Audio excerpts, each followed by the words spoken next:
Meu povo é destruído, porque lhe falta o conhecimento. Conhecereis a verdade, e a verdade vos libertará. Jesus, a palavra que cura.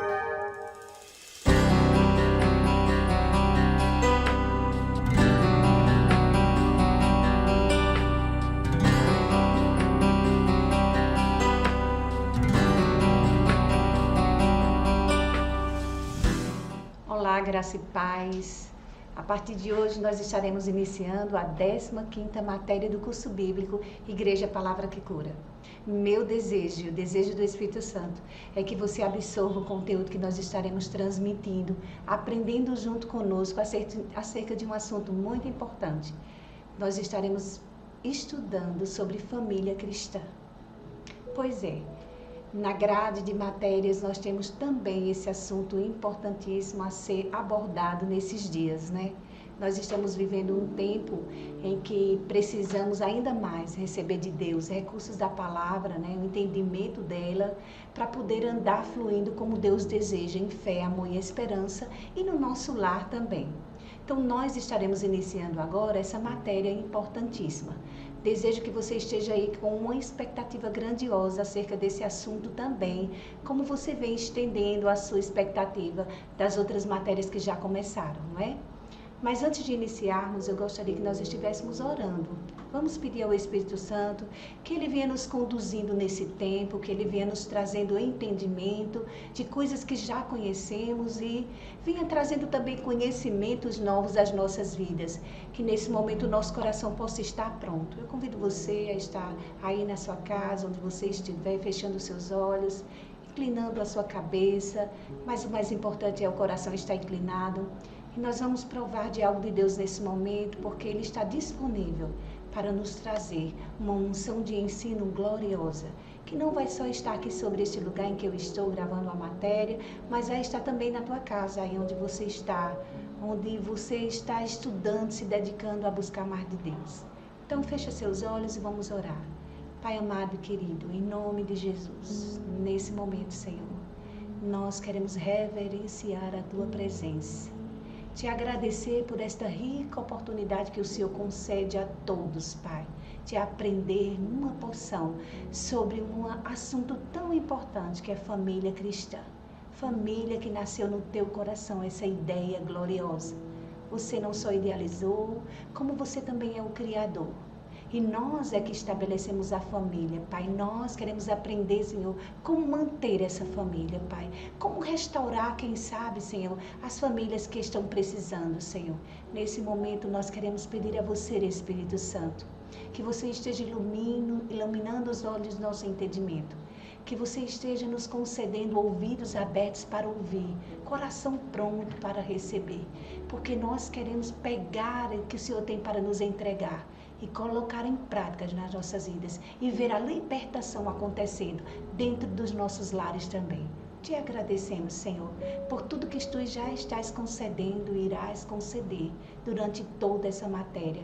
E iniciando nessa primeira aula. Muito obrigada, Pai, em nome de Jesus. Aleluia. Então agora nós iremos dar início, né, ao conteúdo dessa matéria, e eu creio que você já deve estar com sua apostila aí, né, com seu caderno, com seus lápis, né, para que a gente possa estar nesse momento recebendo do Espírito, fazendo as anotações, acompanhando o conteúdo com a apostila, né? Então vamos nos preparar para esse momento, certo? Então, a matéria Família Cristã, ela vai ter uma duração de 6 dias, né? E nós estaremos distribuindo esse assunto dentro desses dias. E nós queremos pedir a você que estivesse a cada dia entendendo o assunto, buscando, se colocando numa postura de discípulo mesmo, de cristão. Amém? Então vamos lá dar início ao conteúdo da apostila, né? Família cristã. Eu queria começar falando para você assim, porque a gente precisa conhecer e entender de Deus sobre esse assunto também. Creio eu que você tenha notado que o quadro de família hoje, infelizmente, é um quadro muito triste. Nós temos visto, né, que por falta de conhecimento e entendimento da verdade de Deus, a família ela tem sofrido muito. E essa não é a perfeita vontade de Deus, essa é uma vontade permissiva. Porque, na verdade, Deus, quando criou a família, Ele estabeleceu que a família funcionasse segundo os princípios bíblicos que se encontram na palavra, né? Infelizmente, nós vemos que muitos casais, muitas famílias não conhecem a palavra de Deus, outras conheceram e abandonaram, esqueceram os princípios, outras até desprezam o que Deus já colocou, né? E por causa disso, nós vemos que os valores estão sendo trocados, os padrões morais estão sendo trocados, né? Tudo está se deteriorando na família. E a família cada dia mais entra em decadência. Mas eu volto a repetir, essa não é a vontade de Deus. E nós vamos estar nesse tempo estudando o que verdadeiramente família é para Deus. Como Deus instituiu namoro, noivado, casamento, o que significa casamento para Deus, como Deus vê a questão do divórcio. Então nós vamos estar abordando esses assuntos, né?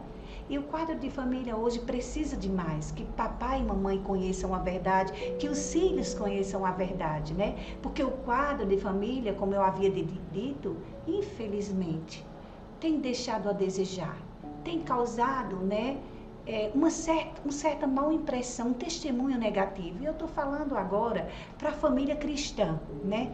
Nós temos visto que hoje os filhos se rebelam contra os pais também não cumprem os seus papéis com os filhos, né? Nós vemos que não há respeito, nós vemos que filhos e pais estão sempre discutindo, vemos maridos que não são fiéis à sua aliança, nós vemos a violência nos lares, nós vemos crianças abandonadas, né? Nós temos visto miséria na família, né? No contexto geral, se partindo de uma miséria espiritual, por falta do conhecimento e entendimento da verdade. Mas nós, como Igreja de Jesus, fomos chamados para ser luz. E eu creio que você que está aí do outro lado, aprendendo, discipulado, fazendo esse discipulado, você também deseja que essa área da tua vida seja transformada, seja enriquecida pelo conhecimento da palavra de Deus. Então, nós vamos começar por nós. Vamos tentar resgatar os princípios de Deus, né? Os valores de Deus através da palavra, para que nós possamos, assim, demonstrar que nós, filhos de Deus, nas nossas vidas, família é um projeto de Deus, que casamento funciona, né? Isso é verdade. Nós vamos proporcionar nos nossos relacionamentos lares estáveis, sabia? Lares felizes. Vamos trazer para dentro da nossa casa a vontade do nosso Pai. Vamos nos unir a essa vontade, né? Vamos aceitar esse desafio, na verdade. Um grande desafio que é construir, em meio a esse sistema caótico, uma família estruturada na palavra, né? Então, essa é uma oportunidade para mim, para você, de quem sabe, você jovem que ainda não namora ou já namora, aprender nesse conteúdo a construir uma família estabilizada, segundo a vontade de Deus. Mas quem sabe você diga, Júcia, eu casei, estou muito bem, então eu quero te dizer, aprende mais da palavra para você manter essa construção em harmonia. Mas talvez você esteja aí agora, meu Deus, a minha família precisa ser reconstruída. Não fica triste. Essa matéria vai trazer uma base para você aprender segundo a vontade de Deus como edificar a sua família, como fazer o seu papel 50% dele, já sabendo que vai funcionar para a glória de Deus. Então, nós vamos iniciar aí na apostila, né? Tem introdução, eu creio que você já está aí com a sua apostila. E a introdução começa dizendo graça e paz, irmãos amados, né? E irmãs em Cristo. Graça e paz a você. Meu nome é Jusilene, eu esqueci de me apresentar no início, mas eu sou Jusilene Ferro, eu tenho uma família, não é? Tenho 2 filhas e um neto maravilhoso. Então, com base em família, eu posso dizer a vocês que eu já conheço um pouco de uma família sem a palavra e uma família com a palavra. Eu louvo a Deus por essa oportunidade que Ele me concede de poder aprender com você. E a introdução começa com a graça e a paz, receba a paz no seu coração e a graça, que é uma capacidade dobrada sobre você para aprender mais agora, certo? Então, diz assim, família é ideia de Deus, mas por falta de conhecimento, entendimento e prática da palavra do Senhor, os pecadores e muitos filhos de Deus têm sofrido na área familiar. Aí tem os versículos de Oséias, Isaías e Gálatas. E conclui dizendo, recomendamos que você estude essa e todas as outras referências desta apostila na tradução King James atualizada. Então ele começou dizendo na apostila que família é ideia de Deus. Mas essa ideia de Deus, para funcionar como está na apostila, é necessário que nós venhamos conhecer e entender a palavra de Deus, a vontade de Deus. Não é? E aqui apresentou muito bem que essa área familiar tem sofrido por causa do conhecimento e entendimento. E não só os filhos de Deus, mas como também os pecadores. E talvez você diga, como Deus teve uma ideia dessa? Ei, tudo que Deus faz é bom, tudo que Deus faz é muito bom. Deus idealizou a família, sim, mas Deus também idealizou o homem e a mulher. E dentro dessa ideia, a família de casamento, né? Deus concedeu a eles, a mim, a você que é casado, responsabilidades. Para que a gente não possa só gerar uma família, mas também que a gente mantenha essa ideia de Deus funcionando segundo o propósito dele, né? E não segundo os nossos propósitos. E aí em Gênesis 2:18, né, se você pode estar abrindo sua Bíblia, nós vamos começar abordando esse versículo, você vai ver que ele se repete algumas vezes, né? Mas aí a gente, já lendo agora, a gente vai ter uma base, podendo e continuar dentro da construção da matéria. Gênesis 2:18 diz: então declarou o Senhor, não é bom que o ser humano viva sem a companhia de semelhante. Farei para ele alguém que o ajude e ele corresponda. Olha que ideia linda Deus teve. Sabe de quem Deus estava falando aqui? De você, esposa maravilhosa. Deus aqui estava mostrando que na ideia dele, na ideia de família, tinha que ter uma esposa. Era necessário. Aqui ele fala da esposa. Não é bom que o homem esteja só. Ei, homem, você que está aí fazendo essa matéria, abre teu coração, que a tua esposa é um presente de Deus para você, viu? Essa mulher foi desejada de Deus para completar uma ideia brilhante chamada família, né? E aqui o Senhor diz, não é bom que você esteja só. Vou fazer uma mulher que o ajude e lhe corresponda. Aí você talvez diga, mas essa mulher não tem fluído seus 100%. Preste atenção, não condene ela agora, tá? Nós vamos aprender no contexto o que é ser essa ajudadora que corresponde. No momento eu quero que você fique só entendendo o quê? Família é a ideia de Deus. E Deus idealizou dentro da família a esposa. Deus viu que Adão precisava de uma companhia, de uma família, né? E nessa companhia, para que ele pudesse receber dela amor e dar o amor, né? Nós vemos também aí outra citação bíblica em Gênesis 1:27 e 28. E aqui Deus fala da necessidade de perpetuar esse amor entre o homem e a mulher. Aqui ele fala de filho, né? Ele estende a sua ideia de família para que ela possa se multiplicar. Então Deus aqui fala dos filhos. Ele diz assim, Deus, portanto, criou os seres humanos à sua imagem. A imagem de Deus os criou, macho e fêmea os criou. Deus os abençoou e lhes ordenou, sede férteis, multiplicai-vos. Então a gente vê aqui que Deus manda o casal ser fértil, se multiplicar. Aqui ele falava de filho. Então o propósito de Deus é criar o homem e a mulher e uni-los em um matrimônio. Tinha essa ideia aí, dos dois serem um, se sentirem completos e nessa união, nesse relacionamento de amor, eles pudessem estar multiplicando, espalhando, refletindo a imagem de Deus na sua família. Essa é a ideia. Mas aí está dizendo que por falta do conhecimento e entendimento e prática da palavra, tanto os pecadores como os filhos de Deus têm sofrido no contexto familiar. E isso é uma verdade. E a Bíblia diz a necessidade de conhecermos a verdade. Sem o conhecimento e o entendimento da vontade de Deus, essa família que Deus criou, esposa, filhos, marido, não vai funcionar bem. Não vai poder continuar nesse projeto sendo luz e trazendo um bom testemunho, né? E aqui ele diz, olha, por falta de conhecimento e entendimento, está perecendo a família no mundo, né? Todas as pessoas geram a família, no caso, estão disponíveis para gerar famílias, mas só os filhos de Deus podem mantê-las. Aqui ele falou de pecador, mas nós entendemos que para ter conhecimento e entendimento da verdade, é necessário ser filho. É necessário conhecer a verdade. Porque aí está escrito em Oséias que por falta de conhecimento e entendimento da palavra, o povo é destruído. A família é destruída. Só os filhos podem construir a família. Só os filhos podem manter a família. Porque para os filhos está disponível conhecer a verdade. E ele também diz em Isaías que o meu povo é levado cativo por falta de entendimento. Então, faltou o conhecimento e o entendimento, a família é levada cativa, a família vai funcionando segundo o sistema do mundo. E aí, em Gálatas, você vê depois na sua casa, que diz justamente isso, que tudo que o homem semeia, o homem colhe. Então, se o homem na família, a mulher na família, os filhos, eles plantam princípios e valores bíblicos, eles amam um ao outro, a compreensão, a aceitação, essa família, ela vai colher do Espírito vida eterna, vida e paz. É uma família estabelecida na rocha.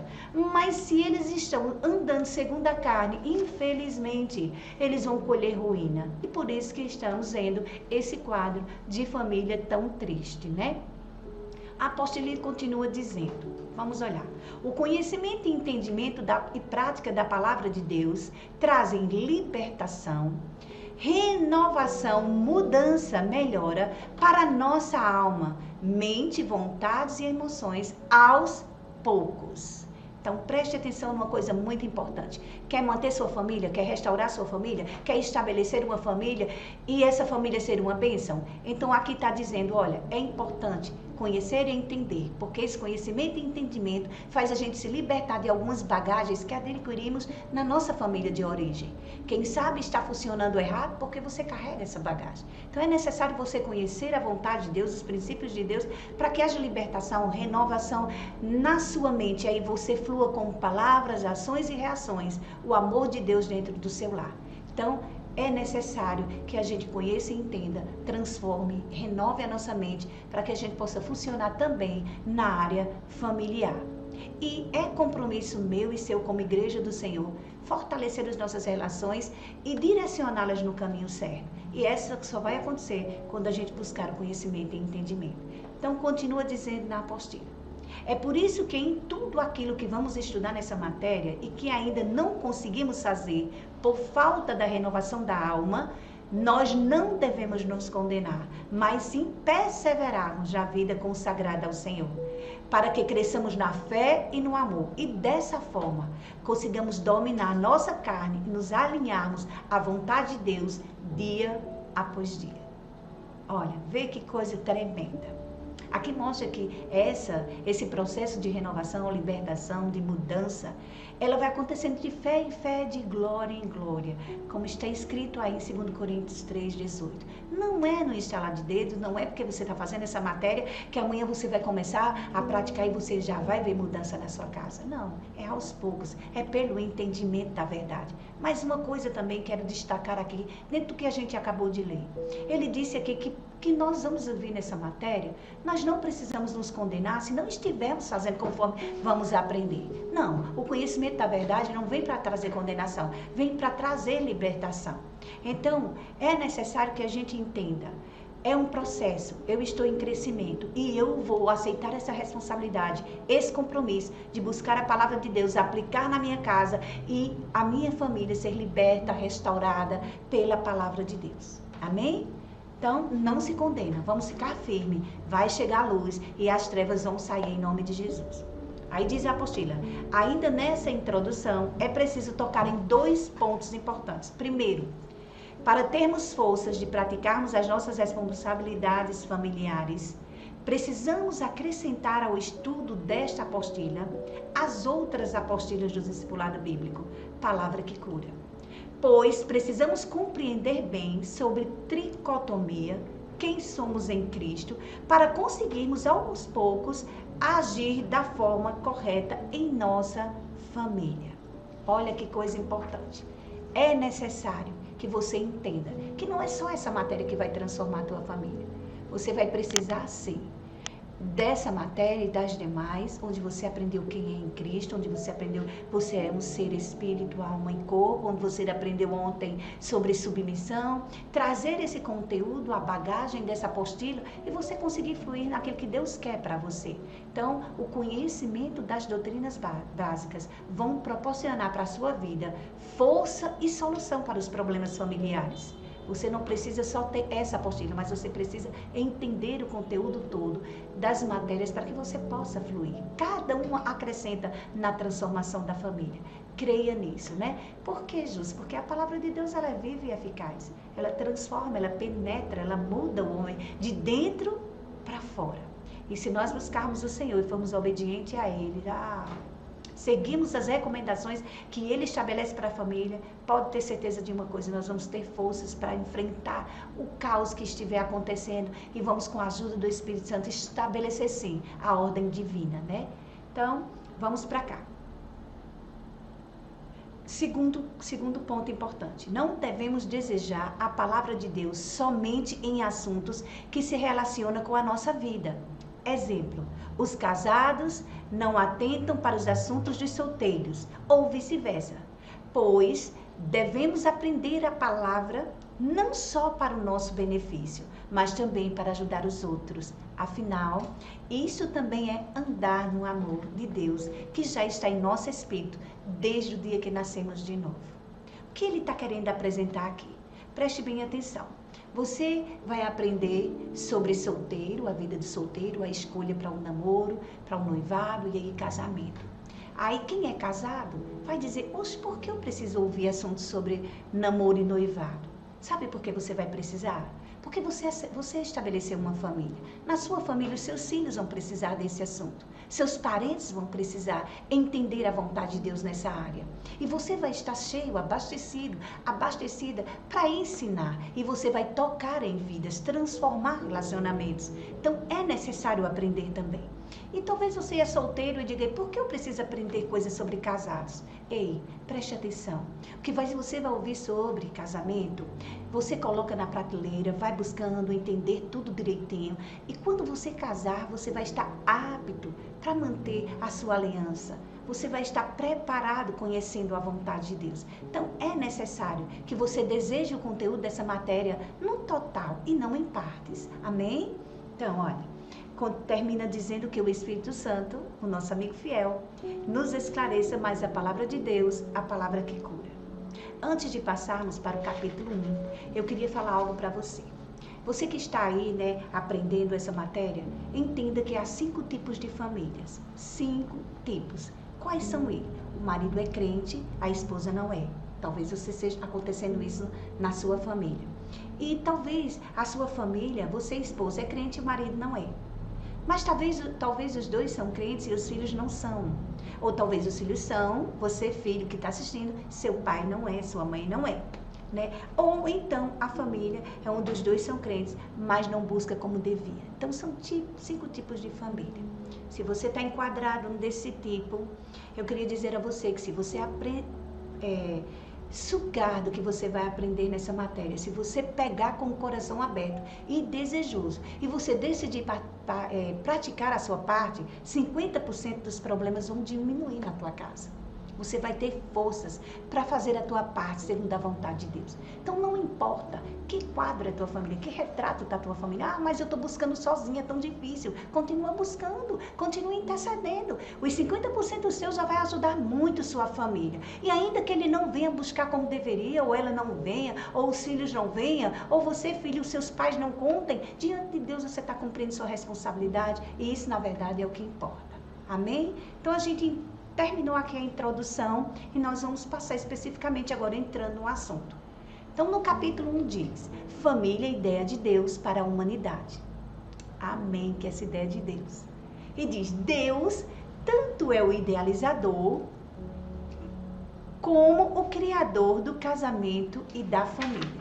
Então, aqui está claro dizendo, Deus idealizou e Deus criou. O quê? A família. Ele criou a família, ele idealizou a família e ele é o mesmo que sustenta a sua criação, né? Deus. E outro, olha, um assunto bastante importante aqui dentro disso. Sem Deus no casamento, não tem sustentação. Se foi ele quem idealizou, se é ele quem criou, então o Criador precisa estar participando da construção da família. Então, sem ele, eu e você jamais vamos desfrutar do que verdadeiramente é família cristã. Jamais, né? Não vão ter não vai ter uma sustentação bíblica para manter a nossa relação saudável. Por isso que no Salmo 127, o Senhor diz: se eu não edificar a casa, em vão vocês irão trabalhar. Então Deus está dizendo, é necessário estar envolvido. É necessário eu ser o cordão da terceira dobra nessa relação. Então, Deus idealizou e Deus criou. E é o mesmo Deus que sustenta, né? E há necessidade de edificar a casa com Ele, porque senão nós vamos trabalhar em vão. Aí diz, uma família é formada por marido, esposa e filhos ou filhos, se eles tiverem. Então, uma família é formada de quem? Marido, esposa e filho. Ou filhos, se eles tiverem. Marido e esposa, só os dois já formam uma família. Mas tendo os filhos, essa família, ela está crescendo da forma que Deus ordena, da forma que Deus deseja. Então, aí continua dizendo na apostila. O casamento é uma gloriosa aliança de união entre um homem e uma mulher. Aí ele diz, que se tornam marido e esposa. Aliança esta que estabelece deveres e direitos para ambos. Olha, é tão necessário entender a definição de casamento, tanto no namoro como dentro do próprio casamento, né? Porque por falta desse conhecimento, nós vemos que a relação, ela se torna assim, sem uma estrutura. Casa-se por casar, porque não entende, na verdade, o que é uma aliança. Na verdade, quando Deus institui casamento, tem uma definição para isso, tem um propósito para isso. E aí, na sua apostila, em Gênesis 2:18, fala justamente, né, quando Deus, o Senhor, ele diz, não é bom que o homem viva só, mas eu vou fazer para ele uma ajudadora. E ele diz, e Adão vai e exclama, esta sim é osso dos meus ossos e carne da minha carne. E ela será chamada mulher, porquanto do homem foi extraída. Por esse motivo é que o homem deixa pai e mãe, se une à sua mulher e os dois se tornam uma só carne. O que significa isso? Aqui era o primeiro casamento que Deus instituiu. Era a gloriosa aliança da união entre um homem e uma mulher, que após o casamento passa a ser marido e esposa. Mas esta aliança de casamento, ela traz junto consigo deveres e direitos, que nós vamos estar aprendendo ao longo do conteúdo. Mas no momento é importante que você entenda, ali, casamento é uma aliança gloriosa. E onde está isso na Bíblia? Hebreus 13:4. Sabe o que diz isso? Diz Hebreus 13:4, diz o seguinte, digno, venerado, de honra seja o casamento entre todas as testemunhas. O que ele quis dizer aqui? No âmbito social e espiritual, o casamento é uma aliança de honra. O casamento é uma aliança gloriosa entre um homem e uma mulher, que se tornam marido e esposa. O casamento em si, ele é digno de toda honra. Agora, o que tem conturbado o casamento é justamente o que o casal traz na sua bagagem. É quando os dois se unem, trazendo para dentro dessa nova família, o que aprenderam nas suas famílias ou em relações que não foram produtivas. Aí é que traz a desonra. Mas o casamento em si, ele é uma aliança de honra. E o que é honra? É respeitar a outra pessoa, colocando ela na posição de igualdade. Então, Deus uniu homem e mulher, que se torna marido e esposa, e Deus diz, homem, mulher, você precisa honrar essa pessoa que você escolheu. E é necessário que você honre considerando, amando essa pessoa, entendendo que você precisa cuidar dela como você cuida de você próprio. E o que fazer diante disso, dessa realidade? O que o casal precisa fazer? É necessário abrir mão do orgulho. É necessário aprender com o Espírito Santo. É necessário estar disposto a oferecer o melhor que tem para o outro. Isso é uma aliança de casamento. Mas entendendo que não é porque eu vou honrar o outro que eu vou ter que receber honra. Honra, na verdade, não é fazer pelo outro para receber em troca. De jeito nenhum. Não é um prêmio. Honra é sim entender a minha responsabilidade, é entender o que significa essa aliança para Deus e fazer minha parte, dando ao meu cônjuge, dando à pessoa que eu escolhi o meu melhor, alinhado à vontade de Deus. Amém? Então, casamento é isso, a união de homem e uma mulher, que para Deus é uma gloriosa aliança de honra, né? Então, olha para a apostila agora. Continua terminando dizendo assim: portanto, a família inicia-se no casamento. Quando a família tem início? No casamento. Quando o casal estabelece a aliança diante dos homens e de Deus. Ali começou, especificamente naquele momento, a família que a pessoa deseja construir. Ali dá início ao casamento. Se a família tem início no casamento, então quem vive junto sem casar é uma família? Não. São pessoas, um grupo de pessoas que moram juntos. Mas família de verdade é aquele casal que estabelece uma aliança de casamento, né? Se você está aí agora e está lembrando do dia do teu casamento, você sabe que naquele dia, né, você fez uma aliança com o seu cônjuge e naquele dia você estava selando o seu compromisso com uma promessa. Você fez um juramento. Eu lembro do dia que eu casei, em que eu prometi amar o meu marido, né? E esse amor, eu disse a ele que eu ia amá-lo de todo o meu coração. Isso é uma promessa que é feita quando está se estabelecendo uma aliança de casamento. Eu prometo te amar. Então, nessa aliança casamento tem promessas, né? Nessa aliança casamento também eu lembro que eu disse ao meu marido que eu ia, dentro dos termos da aliança, né? Eu ia ser para ele a esposa que iria honrar, respeitar, cuidar dele, aceitá-lo e compreender. E dentro disso eu disse a ele assim: olha, não vai importar as condições, porque eu vou te amar. Eu vou cumprir a minha promessa, mesmo na alegria ou na tristeza, na saúde ou na doença, na bonança ou na escassez. Então, essa aliança gloriosa, nós fazemos o juramento de promessa. Essa aliança gloriosa, ela tem os termos que estabelece ela, como também ela tem um tempo de duração. E nós vamos estar vendo isso ao longo do estudo. Qual é o tempo de duração do casamento, dessa aliança que se inicia no casamento, que constitui-se uma família? O tempo é que até a morte nos separe. Então, essa aliança, ela é um acordo moral, social, espiritual. E o tempo de duração é justamente até que a morte nos separe. E eu sei que você lembra desse dia, né? Porque você casou também. Como você lembra que você colocou uma aliança na mão, né?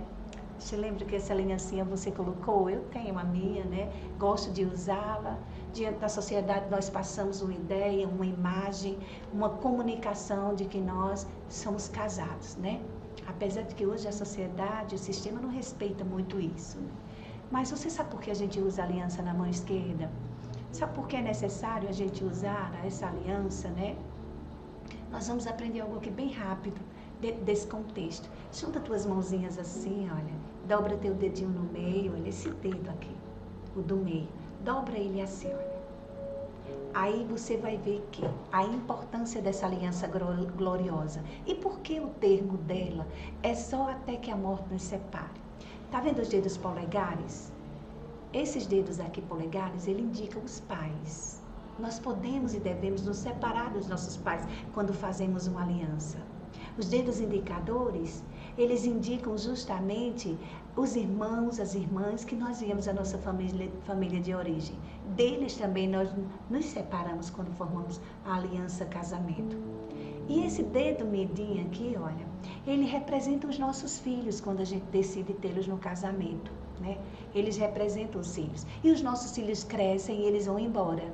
E nós também podemos nos separar dos nossos filhos. Mas preste atenção no dedo da aliança. Tenta separar esse dedo aí na tua casa.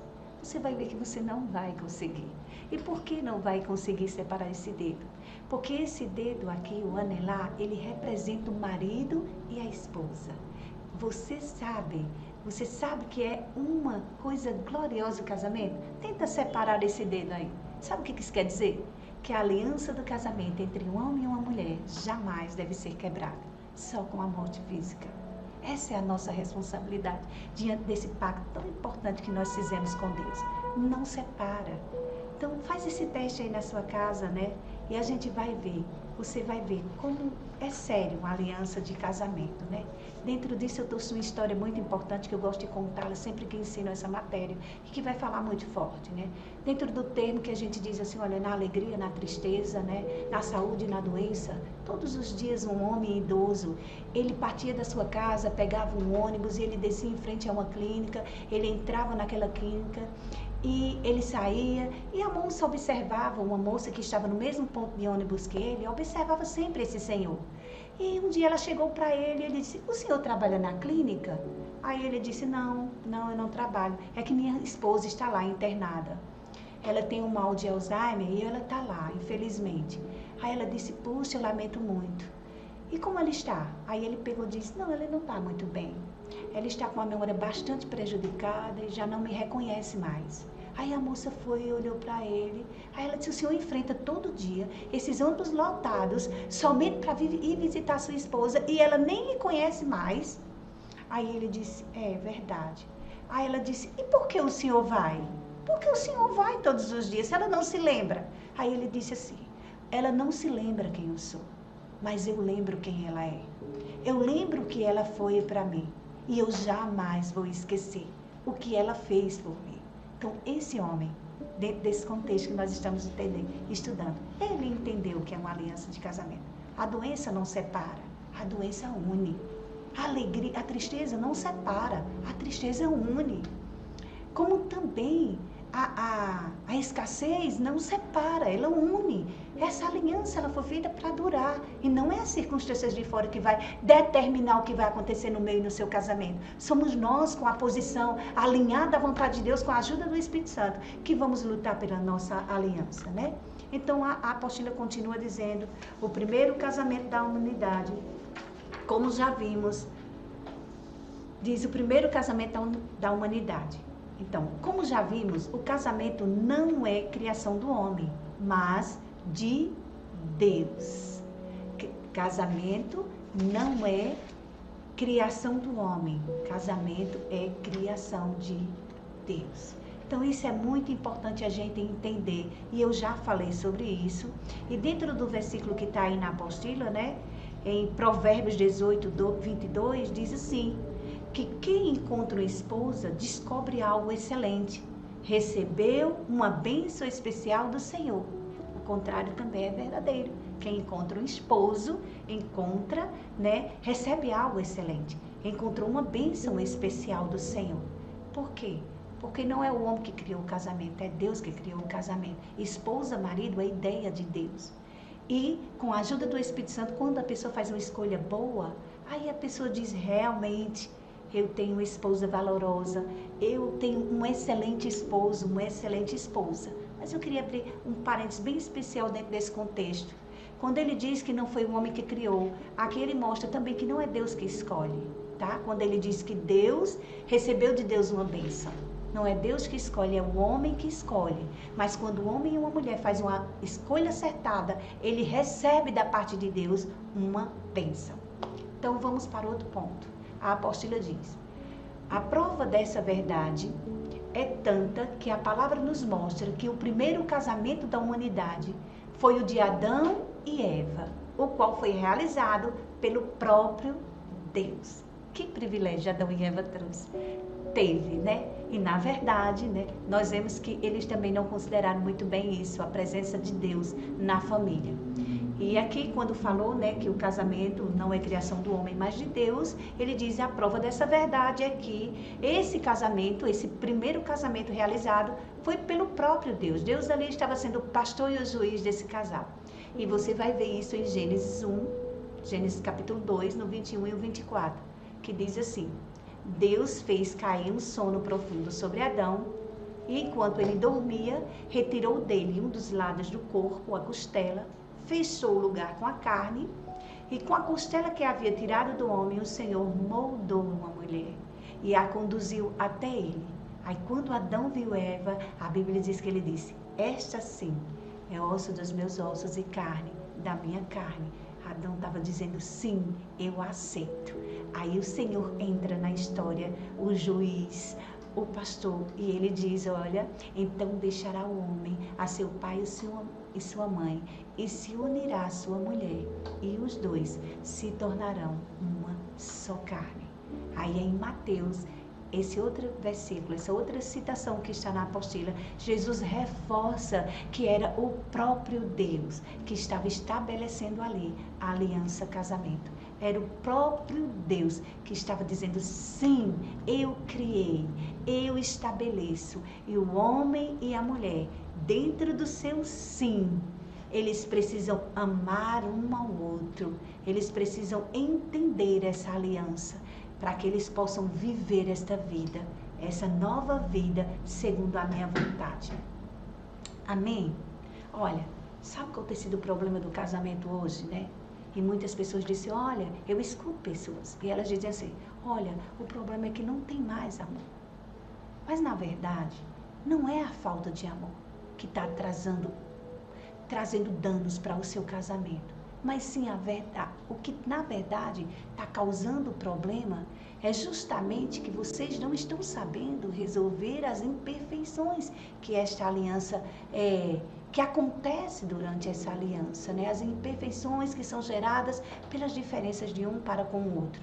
E muitas vezes isso não tem sido ensinado nem pelos nossos pais. E muitas vezes a gente não dá tanto valor quando a nossa igreja, lá no culto que a gente está, começa a falar sobre família cristã, né? Então a gente precisa entender, é necessário conhecer e entender.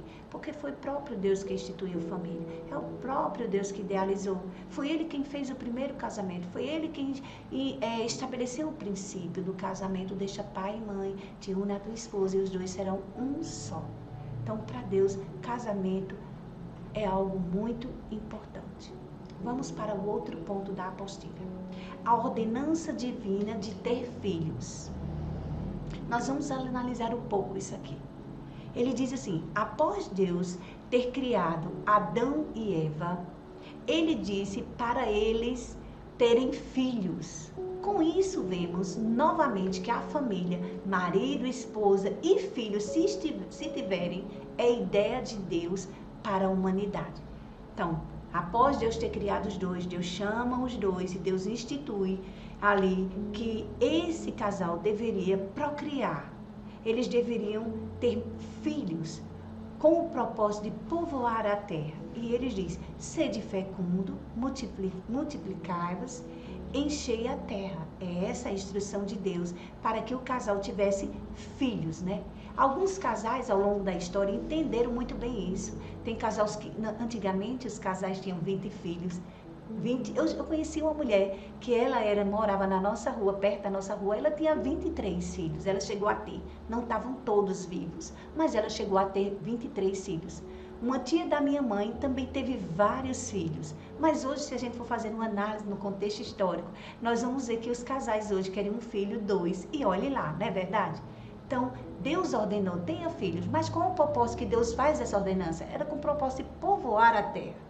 A terra já está bastante povoada. E nós vamos ver que vai haver algumas mudanças. Ele diz aí: com isso vemos novamente que a família, marido, esposa e filhos, se tiverem, é a ideia de Deus para a humanidade. Então, Deus estabeleceu que a família seria marido, esposa e filhos, né? Filho, ideia de Deus. A ordem foi dada. Mas olha para a apostila agora e vê o que diz. É pecado não se casar ou casar e não querer filhos? Porque nós vamos aprender sobre isso. Porque nós vimos que casamento é a ideia de Deus e ter filhos era uma ordenança, né? Aí ele diz: é pecado não se casar?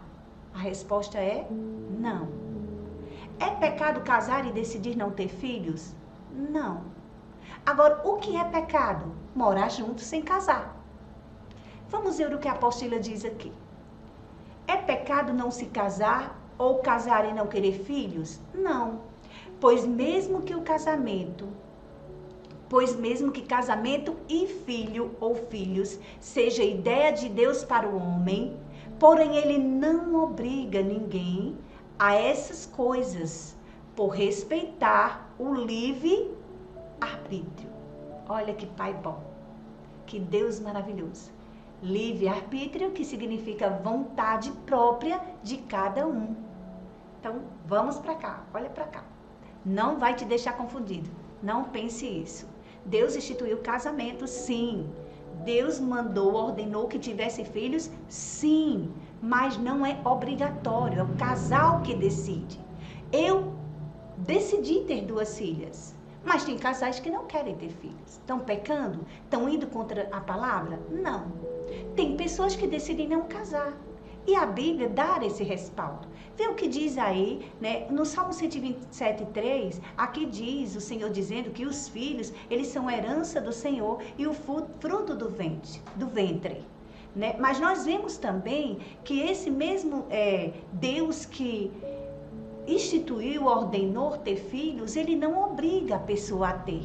Mesmo o filho sendo herança dele, mesmo o filho sendo o fruto do ventre, mesmo o filho sendo um presente dele. E como é que a gente pode provar isso? Nós vamos ver primeiro que casamento, que eu posso escolher não casar e não estou pecando. Uma pessoa pode escolher não casar e não está pecando. Onde isso está?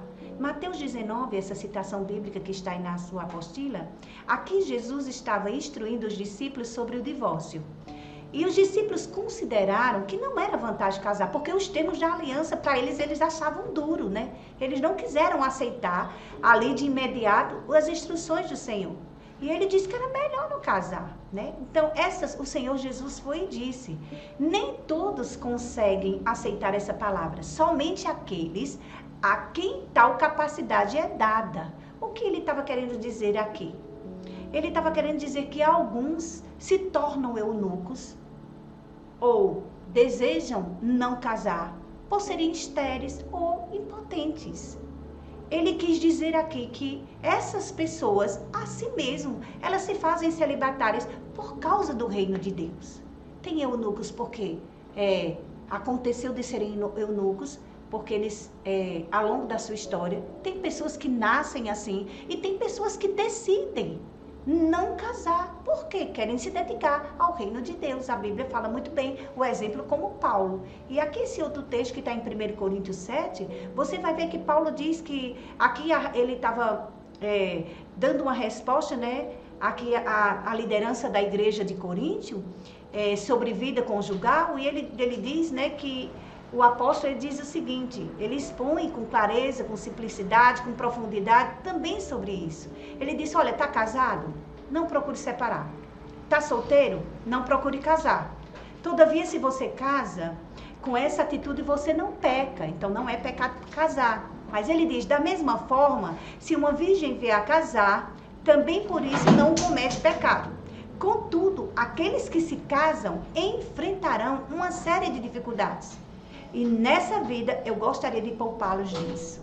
Olha o que ele diz. Nesta vida, eu gostaria de poupá-los disso. Então, não é pecado não querer casar. É uma escolha própria da pessoa. Ela não quer casar. Mas eles também podem decidir casar e dizer, eu não quero ter filhos. E isso também é uma escolha desse casal. É pecado? Não. Por que não é pecado? Porque Deus nos constituiu o livre-arbítrio. E nós é que decidimos o que faremos ou não. Com as nossas escolhas, não é verdade? Decidir ter filhos é importante? É. Mas quem decide assumir, quem decide ter filhos deve assumir essa responsabilidade. Porque não é só um desejo de ter um filho, mas o filho, ele é uma extensão da imagem de Deus, do caráter de Deus. Ter um filho requer que o casal entenda que aquela criança precisa de amor, aceitação e compreensão. E por falta de conhecimento, é melhor que não gerem mesmo. Porque senão vão criar não mais uma semente de justiça, mas mais uma criança que vai viver no mundo sem uma estrutura familiar correta. Não é verdade? Então, se decide casar, assuma as responsabilidades do casamento. Se não quer casar, não está pecando. Se decide ter filho, assuma a responsabilidade de pai e de mãe. Mas se não deseja ter filhos, não é pecado. Vamos ver agora o capítulo 2. Capítulo 2 diz, Antes da formação da família, existe o namoro e o noivado. Isso é importante? Sim. Então, nós vimos sobre casamento, que é uma aliança gloriosa, que foi ideia de Deus, que quem casa decide ter filhos ou não, que outras pessoas não decidem casar. E agora a gente vai ver no capítulo 2, que antes da formação da família, tem que vir o namoro e o noivado, né? Então, agora os casais não descartam esse assunto, porque você já está casado. Fica atento que o papai vai tratar conosco de forma gloriosa desse assunto. Aí a apóstola diz, mesmo que na Bíblia não se fale sobre namoro, mas apenas sobre noivado e casamento, para que um filho de Deus se case, constituindo uma família, deve primeiro escolher uma pessoa a qual namore, noive e, se ver que vai dar certo, se case. Então, a Bíblia não fala sobre namoro. E por que não fala, não deve namorar? Não, de forma alguma. O namoro é uma fase importantíssima na vida de um casal, não é verdade? Na verdade, é um momento onde eles se conhecem, onde eles vão ver se realmente vale a pena. Mas antes de iniciar o namoro, e a gente vai ver isso, é necessário que ele escolha a pessoa certa, gere uma certa amizade, e além daquela amizade viu que a pessoa tem condição, a pessoa se enquadra no padrão de Deus para o namoro, aí decide namorar com aquela pessoa. Durante o tempo do namoro, a pessoa vai saber, vai dar certo ou não vai dar certo. E, na verdade, é bom entender que para um filho de Deus, né, o princípio estabelecido é esse, não é ficar, é namorar, noivar e casar. Hoje nós temos pessoas que têm pensamentos erradíssimos acerca de namoro. E justamente esses conceitos têm que ser quebrados. Talvez você esteja aí e você vai se identificar com algum deles. Pronto, tem pessoas que dizem assim, eu vou namorar mesmo porque eu tenho medo de ficar sozinha. Sabe o que se chama isso? Anuptafobia. Sabe o que quer dizer? Medo de ficar solteiro. E sabe o que essa pessoa passa? Ela começa a fazer escolhas que, na verdade, vai trazer danos para a vida dela. Escolhas erradas, porque tem medo de ficar só. Aí arruma logo um namorado. Qualquer um que aparecer na frente. Está correto? Não. Nós vamos entender também que existem aquelas pessoas que são conscientes. Elas estão num relacionamento, sabem que aquele relacionamento não está certo, aquele namoro não dá para ir para frente, mas por medo de ficar só, elas não continuam, permanecem naquela relação que vem trazendo desgaste, que vem trazendo tristeza. E isso também é um erro, né? Namorar não é isso. Nós vamos estar aprendendo sobre o que realmente, como estabelecer um namoro segundo a vontade de Deus, né? Nós vamos estar vendo isso. Porque quem sofre com medo de ficar só, precisa de uma ajuda espiritual para se libertar. Então, não é o medo que deve definir sua escolha, mas sim o que a palavra de Deus fala, né? E nós não podemos trocar a solidão, né, pela pressa, porque nós sabemos que quem tem pressa, peca. Outras pessoas também não querem namorar mais. Eu já sofri uma decepção com um namoro atrás e isso foi muito ruim para mim. E ela se fecha ali dentro dela e ela decide que não deve namorar mais. Aí ela não pensa no futuro, mas está presa ao passado. É necessário que você conheça a verdade de Deus e decida entrar no projeto de Deus, que é a família, né? Se você assim deseja. Como também tem outras pessoas que dizem assim, não vou ficar sozinha por muito tempo não, vou arrumar logo outro. Acabou uma relação, já arruma outra. Tá certo esse tipo de namoro? Também não. Nós vamos estar vendo sobre isso. Aí já tem as outras pessoas que arrumam um namorado, porque as pessoas ficam com pressão em cima. Olha, tá na hora de você arrumar um namorado, vai ficar no caritó, cuidar da tua idade. E essa pessoa, debaixo dessa pressão aí, ela vai arrumar um namorado, que na verdade, ela vai ter problemas futuros. E isso é muito sério. Não é as pessoas que vão determinar, não é os sentimentos que vão determinar, não é nossas emoções, é aquilo que a gente tem como base da palavra de Deus. Então, é importante você ser primeiro um solteiro bem resolvido, para depois você ir buscar uma namorada. Então, a apóstola continua dizendo, como escolher seu companheiro? Antes de começar um namoro, um filho de Deus precisa de duas coisas. Primeiro, precisa ter o entendimento de que Deus valoriza o casamento e a família. E isso vai gerar nele uma consciência maior da sua futura responsabilidade e o ajudará na escolha do pretendente. Olha que coisa tão séria. Nós vemos aqui como escolher seu companheiro. Nós sabemos que isso é um assunto fundamental, porque não se escolhe de qualquer maneira, segundo aqueles pontos que eu acabei de dizer, por medo, porque estão mandando, estão pressionando, não. Nós vamos fazer essa escolha baseada em um entendimento, em uma certeza de que nós estamos certos. E a primeira coisa que diz aqui, que nós precisamos ter um entendimento, que Deus valoriza o casamento e a família. E para casar é necessário namorar e noivar. E esse entendimento vai gerar em nós uma responsabilidade tal, não só olhar a nossa necessidade de presente, de uma necessidade de um namoro, mas olhar para um futuro que nós vamos ter com aquela pessoa, né? Nós vamos olhar com um olhar digno para aquilo. Então, ter um entendimento correto é você dizer a você mesmo, eu sei o que significa uma aliança para Deus, eu sei o que significa para Deus um relacionamento entre um homem e uma mulher. Eu idealizo casar e eu sei que essa ideia também está no coração de Deus, porque foi Ele que criou o casamento. Como também você precisa entender, eu conheço as minhas responsabilidades no namoro, no noivado e no casamento. Eu estou pronta para praticar, para fazer funcionar a minha escolha no namoro, no noivado e no casamento.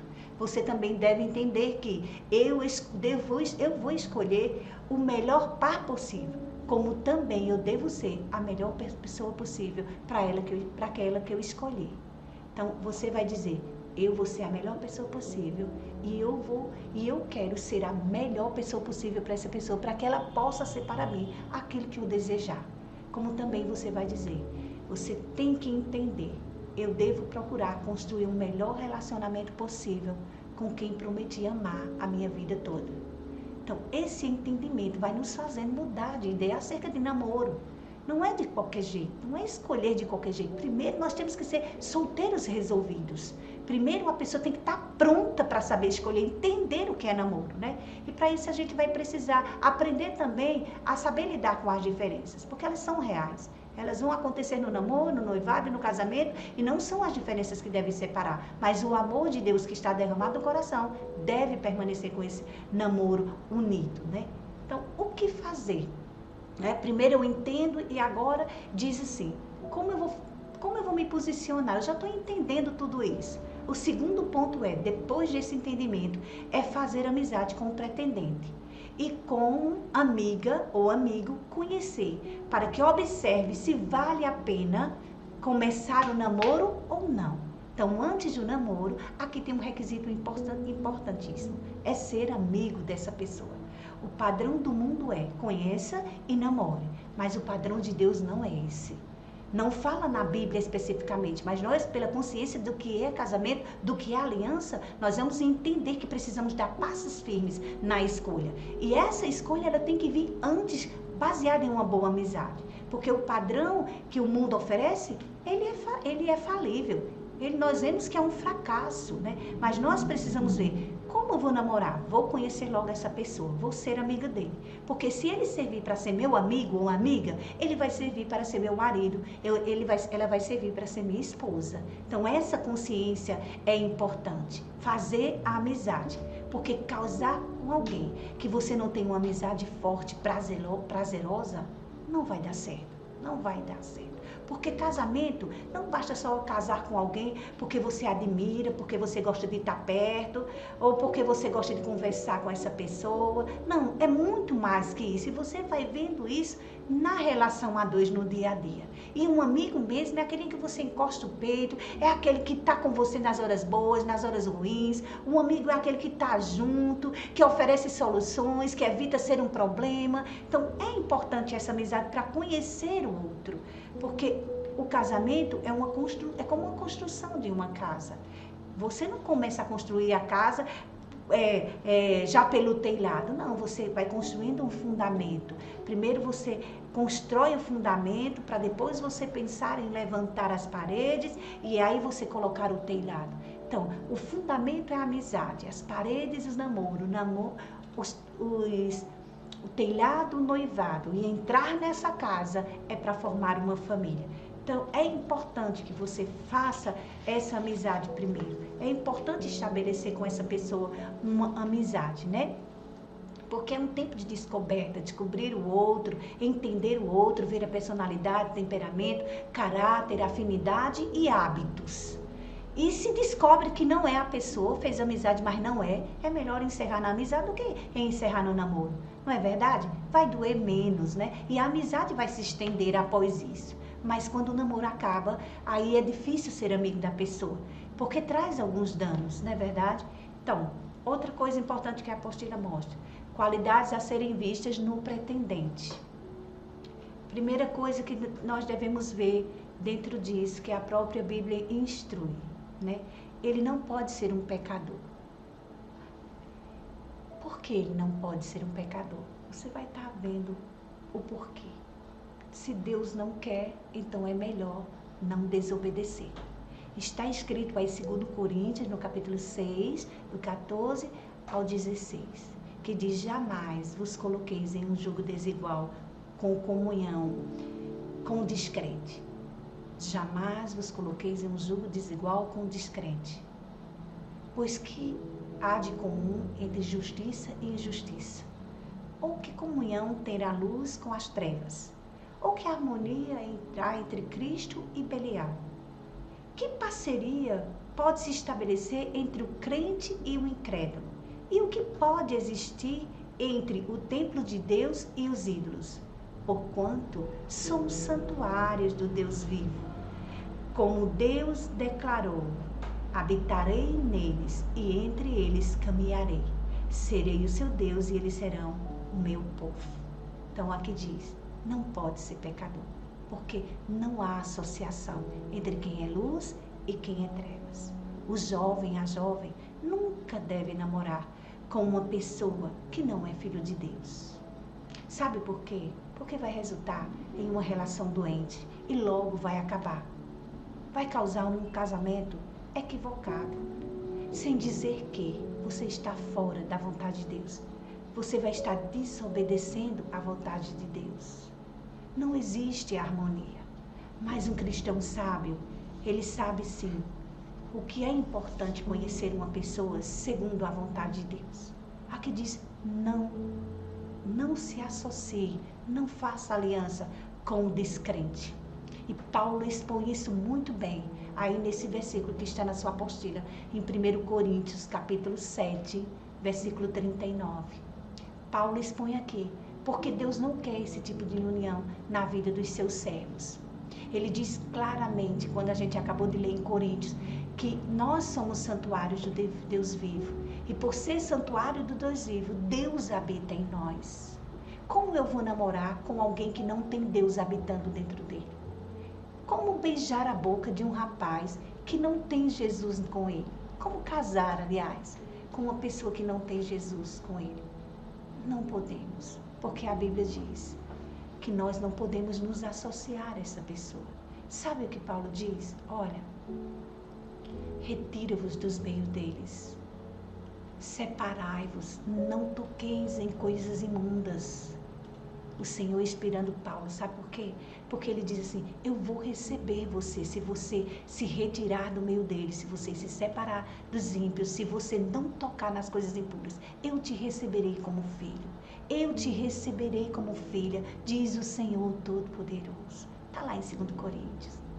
Abre esse texto e depois medita. Se você iniciou um namoro com uma pessoa ímpia, ainda dá tempo de você rever isso. Ah, mas eu já estou gostando. Eu já preguei Jesus para ele, ele não quer. Então eu vou te dizer algo bem engraçado, bem importante também. Você acabe esse relacionamento. Não vai dar certo. Se você já pregou, se você já falou de Cristo para ele, se você já convidou para ir à igreja, se você tem dado um bom testemunho e mesmo assim essa pessoa está resistindo, eu lhe aconselho, acabe o quanto pode, o mais rápido possível. Acabe e fique intercedendo por essa pessoa. Sabe por que eu digo isso? Um dia eu ouvi uma frase muito importante, eu disse à minha filha, dizia assim, não dê carona para quem está fugindo de Deus. Pode ser um Jonas atraindo tempestade para o seu barco. Você sabia que pode ser um Jonas? E sabe o que diz mais? Existem situações na vida em que a gente vai precisar tomar uma decisão radical. E essa decisão radical hoje, se for terminar um relacionamento que você começou com uma pessoa ímpia, e você já tem Jesus, e você está fazendo o curso, e você quer aprender de Deus, e essa pessoa não quer nada, em nome de Jesus, não queira Jonas no seu barco.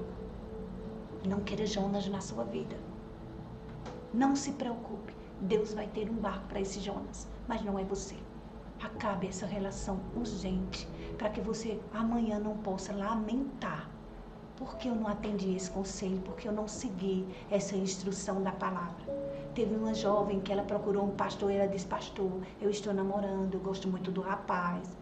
A gente até já tem uma intimidade, sabe, né, pastor? O pastor disse, sei, eu sei o que você está querendo dizer. Ela disse, a gente se ama, viu? Mas olha, tem um detalhe. Ele não aceitou Jesus. E ele não quer que eu seja batizada. E para que eu seja batizada, eu preciso sair da fornicação. Aí o pastor olhou para ela e disse, você está me pedindo conselho? Você não sabe o que fazer? Ela disse, sei não. Ele disse, tem certeza que você não sabe? Aí o pastor olhou para ela e disse, filha, lógico que ele não vai querer casar. E ele colocou uma frase bem interessante. Ele disse, quem tem o leite de graça não vai comprar a vaca. Em outras palavras, aquele rapaz jamais vai querer um compromisso sério com você, se ele não quer um compromisso sério com Jesus. E ele disse àquela moça, acabe esse namoro o mais rápido possível. Então, se você está aí do outro lado e você está tendo um relacionamento com alguém que não aceitou Jesus ainda, o meu conselho é, acabe essa relação. Não leve à frente se você vê que essa pessoa não vai poder te proporcionar, nem você vai estar na presença de Deus para fluir numa relação saudável, né? E uma segunda qualidade que a Bíblia fala aqui é ser um filho de Deus que tem compromisso com a palavra. Então não basta apenas ser filho, não basta apenas ser filho. Eu estou namorando com um rapaz, já ministra, amém. Ele tem compromisso com a palavra? Tem, oh glória a Deus. E por que isso é importante, ter um compromisso com a palavra? Sabe por que é importante? Porque a palavra vai definir um caráter aprovado nesse jovem, nessa jovem, que vai qualificar ele ou ela para ser um bom esposo ou uma boa esposa.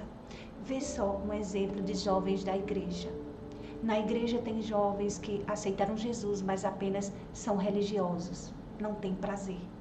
As jovens e os jovens que vão arrumar uma companheira, que vão gerar uma amizade, para ter um namoro, precisa ver isso. Está na igreja, mas é religioso. Então, não é um bom candidato. Está desqualificado no momento, mas se essa pessoa muda de atitude, ela pode se tornar um bom candidato. Porque um bom candidato não é só ser filho, é ser filho e ter compromisso com a palavra. Outra coisa também, na igreja tem jovens que aceitaram Jesus, mas não querem compromisso e andam carnalmente. Não se preocupem em buscar a palavra, ter prazer na palavra. E andam aí segundo a carne, não entendem o que é casamento e vivem sua vida egoisticamente. Esse rapaz é um bom candidato? De forma alguma. Não é só ser filho de Deus, é preciso ter compromisso com a palavra. Tem aqueles jovens que são diferenciados, que eles são filhos de Deus e têm prazer na lei do Senhor. Andam segundo o Espírito Santo, segundo os ensinamentos de Deus. E esse jovem, ele respeita a palavra de Deus, ele tem compromisso com ela, ele tem uma base firme para um caráter aprovado, anda na fé, no amor e na esperança. Essa análise é perfeita. Esse rapaz é qualificado. Então, tem prazer na palavra? É filho de Deus? Anda segundo o que conhece e entende? Esse é um bom candidato. Então, é preciso ser filho que tem compromisso com o pai. E isso você precisa ver durante a amizade. E se esse rapaz permanece uma amizade com você sadia, se estende para um bom namoro. Um dia eu vi uma frase e eu falei para minha filha, disse que um rapaz, para descobrir o coração dela, ele teria que se aproximar de Deus. Eu digo a você a mesma coisa, para se aproximar de você, que esse rapaz sinta a necessidade de estar na presença de Deus, porque você é uma joia rara para o Senhor. E ele vai descobrir isso e ver que tem esse mesmo valor para Deus também. Então, 1 Coríntios 11, 5:11, esse versículo que está na sua apostila, diz assim: agora vos escrevo para que não vos associeis com qualquer pessoa que, se firmando o irmão, se afirmando ser crente, for imoral ou ganancioso, idólatra ou caluniador, embriagado ou estelionatário. Com pessoas assim, não deveis sequer sentar-se para uma refeição. Aqui ele não está falando dessas falhas do dia a dia, não, de forma alguma. Ele está falando de uma pessoa que tem um caráter desaprovado, que não anda dando um bom testemunho, que envergonha o nome do Senhor. Ele disse, olha, com esses aí você nem se associe. Ele diz, não sente na mesa. Imagina namorar, noivar e casar. Então, a Bíblia é clara. Como se escolher? É filho e tem compromisso. É filho, mas não tem compromisso. De forma alguma. O certo é filho com compromisso.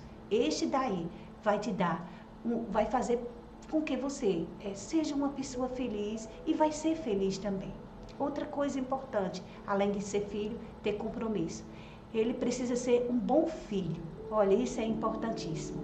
Ele precisa ser um bom filho. Quais as qualidades de um bom filho? Que você pode ver isso na amizade e no namoro. Ele precisa obedecer aos pais em tudo, porque isso é honra. Então você está namorando com alguém, você já viu que esse alguém não obedece aos seus pais? Tenha cuidado.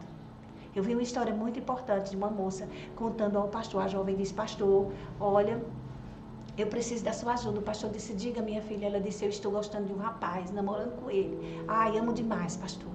A gente já está indo até, temos uma relação, olha, muito 10. Aí ele disse, o pastor disse, e qual o problema, minha filha? Aí ela pegou e disse, olha, pastor, o problema é que ele bate na mãe. Aí ela disse, me ajude, pastor, o que eu faço? Ele disse, ele bate na mãe, ele bate, ele grita, ele bate a porta da casa. O pastor, eu já tenho uma solução para isso. Ela disse, o que é que o senhor me orienta? Ele disse, sabe o que você deve fazer? Ela disse, diga, case logo com ele, para a mãe do bichinho deixar de apanhar. Aí ele disse, porque aquilo que ele está fazendo com a mãe dele, se ele não honra a mãe, como ele vai te honrar? E aquela moça parou ali. E é um dos pontos importantes que deve se analisar. Se vai ser amigo e vai entrar na família, para conhecer a família, ver como esse rapaz trata os pais. Ver se ele honra os pais. Porque se ele não honra, ele vai estender esse comportamento e refletir lá na frente no namoro mais duradouro, no noivado e no casamento. Então é melhor parar esse namoro agora. Porque esse rapaz não precisa de você, ele precisa da palavra. Porque ele precisa entender que pai é para ser honrado. E não é você quem vai ensinar ele, é o Espírito Santo que vai ensinar ele. Porque você não vai mudar esse rapaz, só o Espírito Santo. Só o Espírito Santo. E você precisa meditar nisso. Está namorando com alguém, como ele trata os pais. Isso faz diferença? Bastante. Bastante. É muito importante isso. É muito importante. A gente sabe que num tempo de conquista, né? O rapaz e a moça fazem de tudo, não por maldade. Mas é um momento de que eles estão ali, é um tempo de conquista, que estão galanteando um ao outro. E às vezes escolhe a melhor roupa, escolhe o melhor lugar para ir, e faz tudo que a moça gosta, o rapaz gosta, mas na verdade, no íntimo, no contexto familiar, é uma tristeza. Então é bom fazer uma análise completa, não fica só como exterior, olha para dentro, vai para dentro da casa, vai ver como ele trata os pais, como ela trata os pais, porque isso define muito o que você vai ter no casamento, viu? E namoro é para isso, amizade é para isso.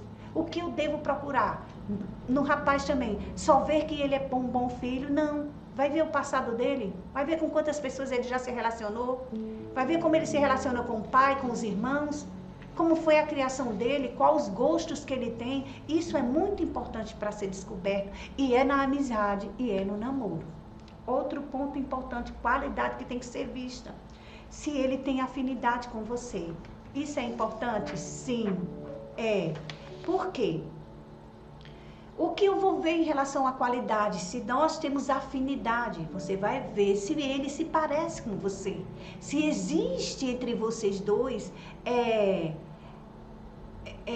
alguns conceitos que são alinhados um ao outro, se vocês se parecem realmente, quanto mais parecido, melhor. Mas olha, eu não estou dizendo que é parecido 100%, porque não existe. Eu estou dizendo quanto mais parecido, melhor. Não se encante com a beleza exterior. Não se encante. se negue a conhecer isso, mas se proponha a ver o que esse rapaz tem por dentro. Qual a afinidade com o que você tem com ele? Porque se for muito diferente a personalidade, os objetivos, você vai ter problema. Você vai ter problema. Mesmo ele sendo um bom filho de Deus, mesmo ele buscando a palavra, mesmo ele sendo um bom filho para os pais. Mas se não existe a afinidade, pode trazer problemas no casamento.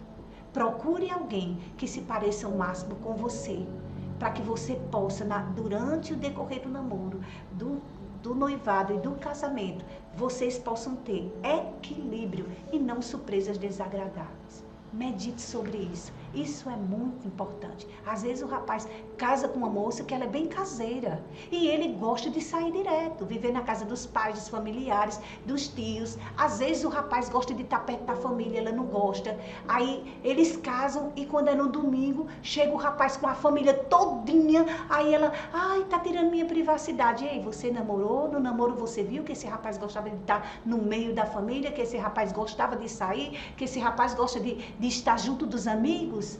Você precisa ver se isso tem afinidade. Se você também tem essas afinidades, se você tem essa afinidade com ele, se você gosta de estar fazendo isso. E é no namoro que se descobre.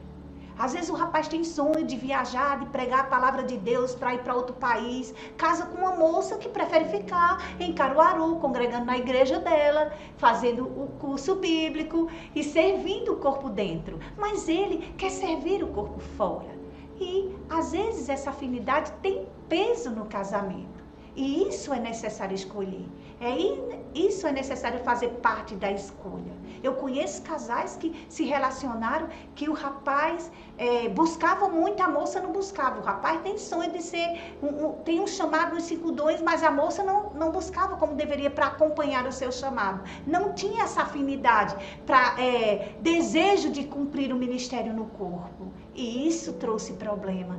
Traz problema, arrasta no casamento como um problema. Isso é sério. Outra coisa importante, além da afinidade, ser filho, ter um compromisso com Deus, ser um bom filho para os pais, também trazer uma certa atração física. Trazer-lhe atração física. Isso é importante? Sim. Algumas pessoas têm se perdido nesse ponto aqui. Veja só. A atração física, ela é necessária na relação, na escolha.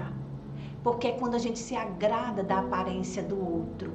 A gente sente-se atraída fisicamente pelo outro. Isso é importante. A gente admira a beleza do outro. E isso é importante, sim.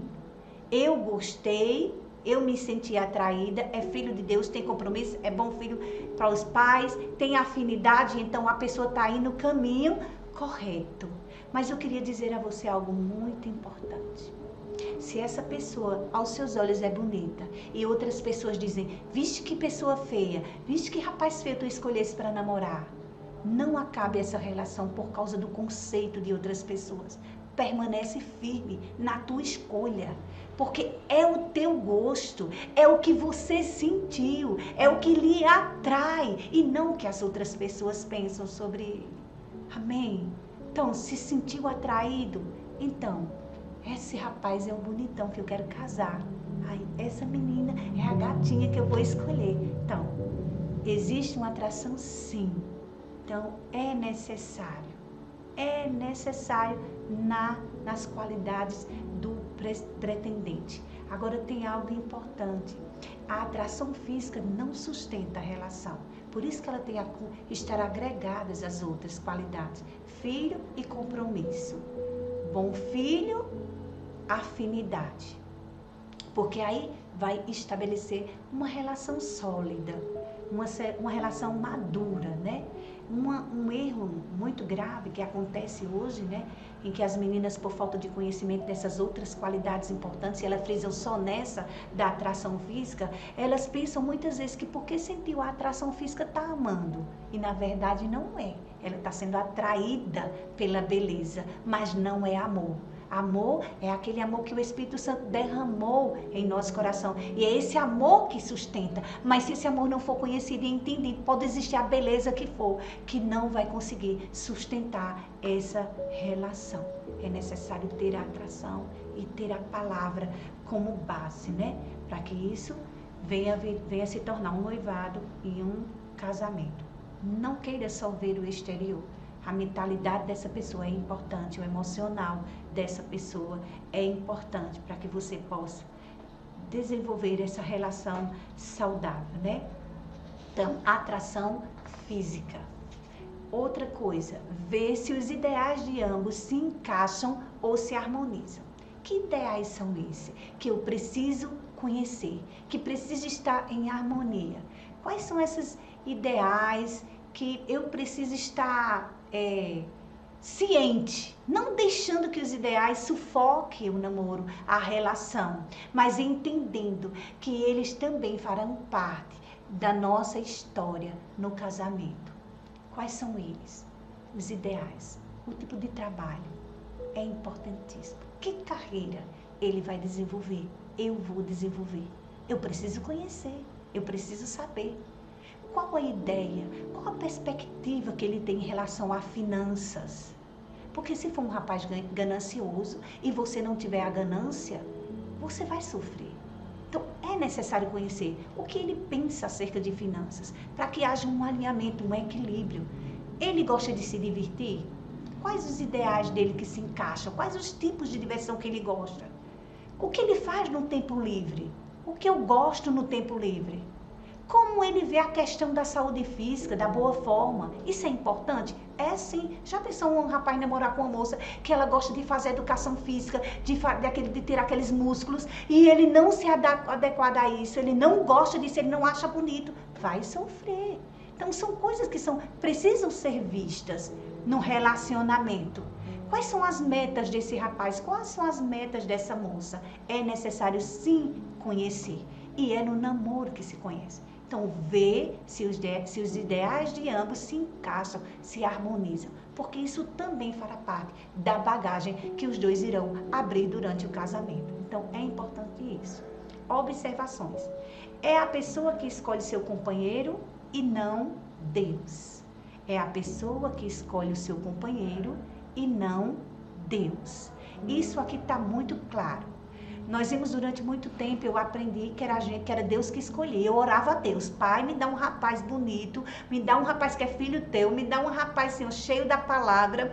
E eu vivia pedindo a Deus. Mas na verdade não é Deus quem dá. Não é Deus quem nos dá o companheiro. Somos nós que escolhemos o companheiro. E isso é provado biblicamente. Se você pode abrir sua Bíblia em 1 Coríntios 7:39, que você vai ver. Diz assim: a mulher está ligada ao seu marido enquanto ele viver. Portanto, se o seu marido morrer, ela está livre para se casar com quem desejar, contudo que ele pertença ao Senhor. Esse versículo vem trazendo um princípio belíssimo que Paulo falava aqui para as viúvas, né? Ele ensinava aqui para as viúvas e que alcança os jovens, os solteiros desse tempo, de todo o tempo, na verdade. Ele diz: a pessoa é quem escolhe o seu companheiro. Aí ele traz para a viúva aqui: olha, viúva, você pode fazer uma escolha. Seu marido morreu, você pode escolher. Mas tem um detalhe na sua escolha. Você vai precisar escolher alguém que você deseje casar, mas olha, vai ter que ser alguém que pertença ao Senhor.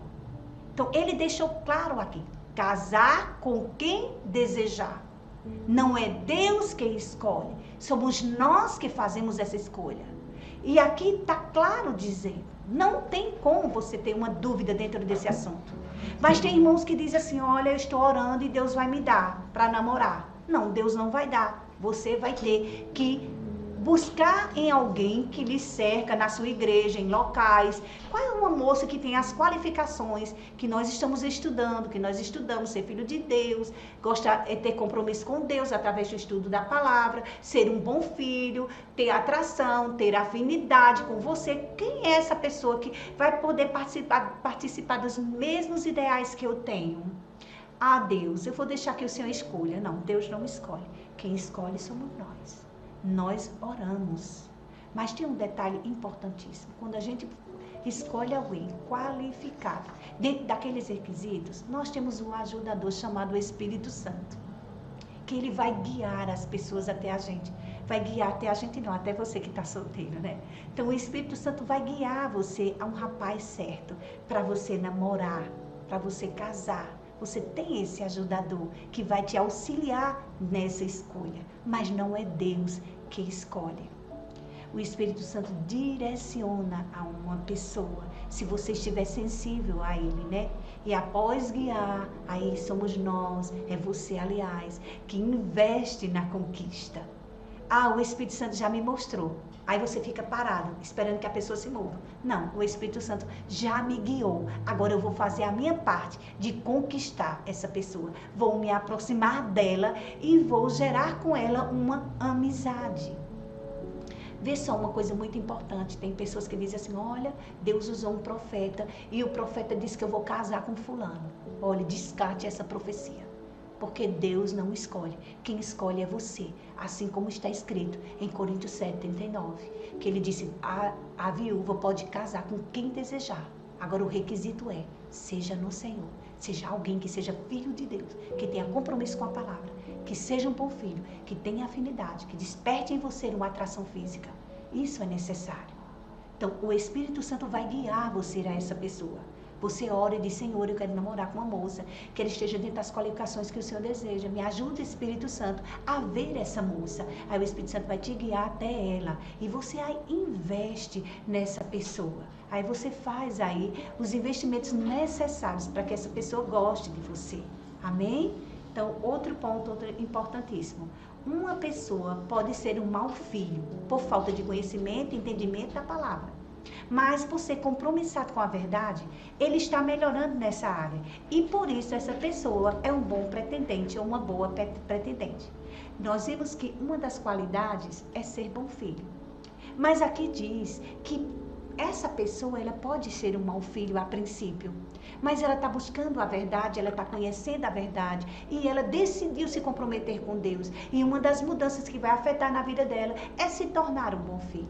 Então, ela passa a ser uma boa escolha, ela passa a ser uma pessoa qualificada para namorar. Então, uma pessoa pode ser um mau filho, mas ela pode ser transformada pelo poder da palavra, que nós vimos no início, conhecereis a verdade e a verdade vos libertará, não é? Então, se você está namorando com um jovem que ele vem buscando, mas nessa área ele ainda dá a desejar na relação com os pais, aguenta mais um pouco, ora mais, intercede mais, aconselha com amor e ele vai mudar nessa área em nome de Jesus Cristo. Terceiro, Deus não é contra que observemos a aparência do pretendente quando diz em sua palavra que enganosa é a graça e vaidade é a formosura, mas sim que não devemos colocar a beleza em primeiro lugar na escolha de um namorado. Porém, a prioridade deve ser ele ou ela é salvo ou salva e se tem compromisso com a palavra, para depois disso analisar a sua aparência. Olha, um ponto importantíssimo, trazendo novamente a qualificação da atração física. Ele mostra aqui, claro, que Deus não é contra a aparência, mas a aparência não deve ser prioridade. Não se pode desqualificar a atração, a beleza, mas a atração e a beleza não pode ser aquilo que nós vamos priorizar na nossa escolha, na sua escolha, porque eu já escolhi. Aí, Provérbios 31:30 diz, a beleza é uma ilusão. Olha que coisa séria. A beleza é uma ilusão. A formosura é passageira. Contudo, a mulher que teme o Senhor, essa será honrada. Olha, por que priorizar o caráter do cristão e não a beleza exterior? Porque a beleza é ilusão. É hoje bonito, mas já com alguns dias vai mudar a beleza exterior. Essa beleza vai sofrer algum dano. Ela é passageira, ela demora anos e ela muda com o tempo. Mas o caráter, o temor a Deus, de forma nenhuma. Então, Deus não é contra a beleza, mas Deus orienta acerca da beleza na escolha. Não deve ser prioridade. Amém? Outro ponto importante aqui que eu queria dizer a você. Na escolha também. Porque que está dentro de escolha. Se Deus não escolhe um rapaz, ou aliás, se Deus não escolhe por nós qual será o nosso destino eterno, Ele não escolhe. Você vai para o céu, você vai para o inferno. Não, somos nós que escolhemos. Se Deus nos deixa com essa liberdade de escolha, por que é que Deus vai interferir na escolha de um namorado ou de uma namorada? De forma alguma. Somos nós que escolhemos. Somos nós que definimos isso. Preste atenção nisso para você ver como é importante. Outra coisa agora que a gente vai ver, nós paramos, né? É a pessoa que escolhe. Então vamos ver aqui, agora. Nós vamos ver que antigamente eram os pais que escolhiam, mas agora somos nós. Mas preste atenção, não é porque Deus nos deu a condição de escolher, porque já temos a idade e a maturidade para escolher, que isso quer dizer que a opinião dos nossos pais não tem mais valor. Pelo contrário.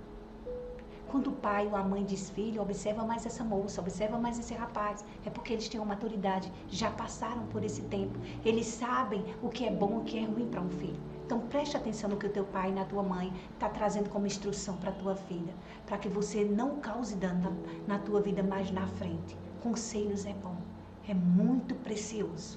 Então, agora, vamos continuar na apostila. O Espírito Santo pode guiar, direcionar um salvo a uma pessoa.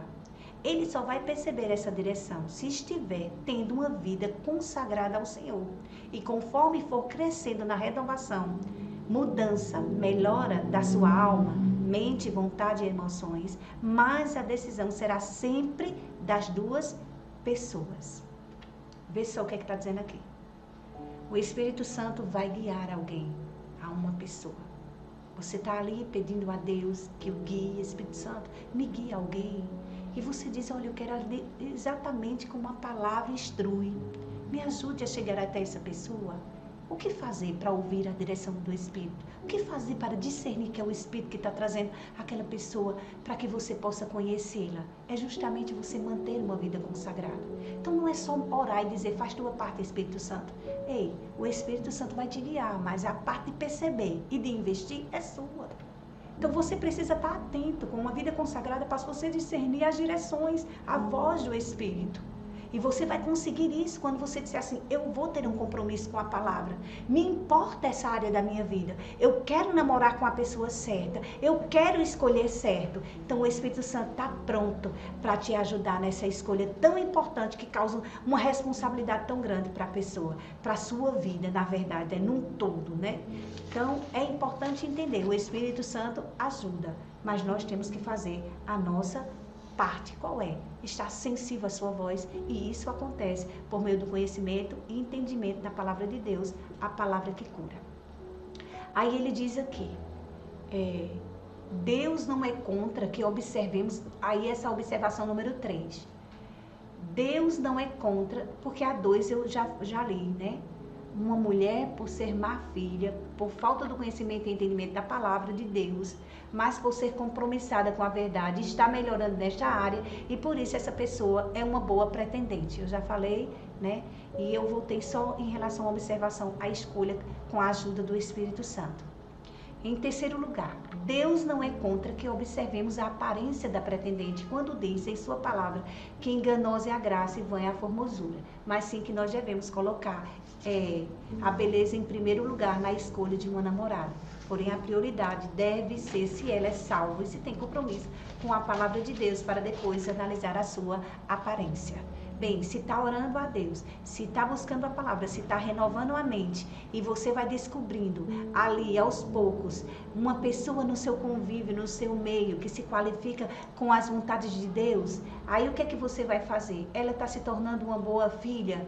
O Espírito Santo está me direcionando nessa escolha. Então eu não vou olhar só a aparência, eu vou olhar a beleza de dentro. Eu vou olhar o caráter dessa moça também. Ela é qualificada. Eu vou dar prioridade ao caráter e não à beleza, porque o caráter não passa, mas a beleza passa. Não é verdade? Hoje em dia a gente vê a fragilidade que se encontra a nossa sociedade. Os rapazes só querem namorar moça com corpo bonito. Eu estou falando dentro da igreja. Com corpo bonito e feições atraentes. As moças também só querem namorar com rapazes que tem um corpo forte, feições bonitas, né? Que é moderno, né? E isso é um erro grandioso. Aí quando o coitado, a coitada vai conversar um pouco, e um abre a boca, vai contar quais são as suas afinidades, nenhuma, porque naquela verdade, aquela beleza é exterior, mas o cuidado é exterior, mas a beleza de dentro não é conquistada, não é buscada, e isso causa danos, né? Então é bom reparar esses pontos, é bom entender isso, a escolha é minha, o Espírito Santo me ajuda, a pessoa está mudando porque está buscando a palavra, está se tornando qualificada, então eu vou investir nessa pessoa, como também eu não vou olhar, priorizar o que ela tem por fora, eu vou priorizar o que ela tem por dentro, não é verdade? O que ela está construindo com o Espírito Santo dentro dela. Isso é importante, amém? Então, nós vamos parar aqui hoje, nós vamos estar colocando mais alguns pontos importantes sobre o namoro na próxima matéria, né? Ou na próxima aula. Nós vamos estar vendo aí como deve ser o namoro e o noivado cristão. Mas hoje nós estamos terminando aqui até as qualificações do rapaz ou da moça na escolha para o seu pretendente. Uma boa noite ou um bom dia a você que está ouvindo a matéria e seja abençoado pela palavra de Deus.